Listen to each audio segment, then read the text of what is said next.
جاننا چاہتے ہو اللہ کو کون محبوب ہے؟ ان اللہ یحب الذین یقاتلون فی سبیلہ صفا کانہم بنیان مرصوص. اللہ کو تو محبوب ہیں اپنے وہ بندے جو صفیں باندھ کر، اور صفیں بھی ایسی بنیان مرصوص. آج کل کا تصور کیجئے ری انفورسڈ کانکریٹ والز جو بڑے بڑے ڈیمز کی بنائی جاتی ہیں.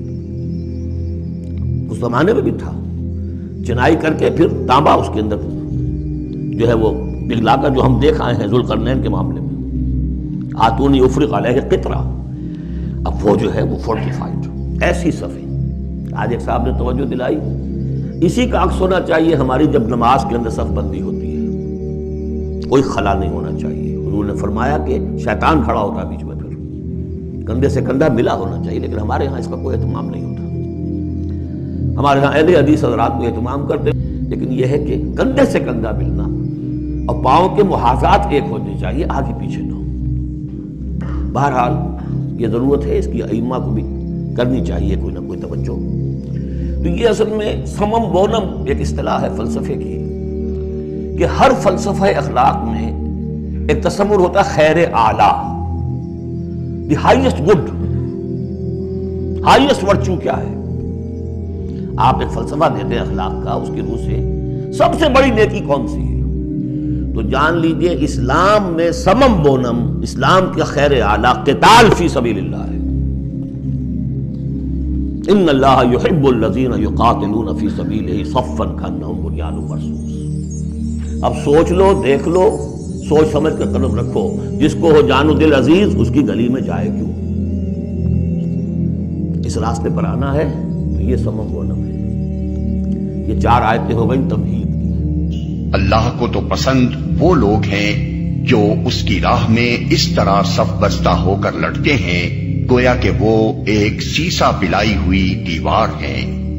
اس سے اول تو یہ معلوم ہوا کہ اللہ تعالیٰ کی خوشنودی سے وہی اہل ایمان سرفراز ہوتے ہیں جو اس کی راہ میں جان لڑانے اور خطرے سہنے کے لیے تیار ہوں. دوسری بات یہ معلوم ہوئی کہ اللہ کو جو فوج پسند ہے اس میں 3 صفات پائی جانی چاہیے.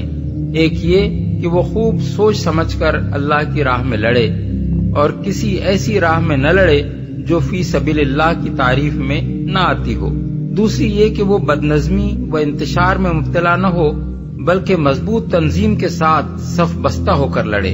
تیسری یہ کہ دشمنوں کے مقابلے میں اس کی کیفیت سیسا پلائی ہوئی دیوار کسی ہو. پھر یہ آخری صفت بجائے خود اپنے اندر معنی کی ایک دنیا رکھتی ہے.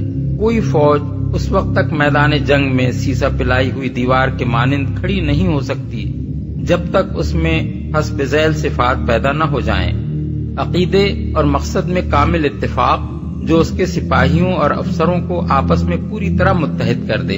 ایک دوسرے کے خلوص پر اعتماد جو کبھی اس کے بغیر پیدا نہیں ہو سکتا کہ سب فی الواقع اپنے مقصد میں مخلص اور ناپاک اغراض سے پاک ہوں، ورنہ جنگ جیسی سخت آزمائش کسی کا کوٹ چھپا نہیں رہنے دیتی.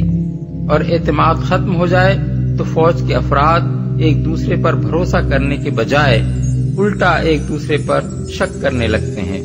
اخلاق کا ایک بلند معیار جس سے اگر فوج کے افسر اور سپاہی نیچے گر جائیں تو ان کے دلوں میں نہ ایک دوسرے کی محبت پیدا ہو سکتی ہے، نہ عزت، اور نہ وہ آپس میں متصادم ہونے سے بچ سکتے ہیں.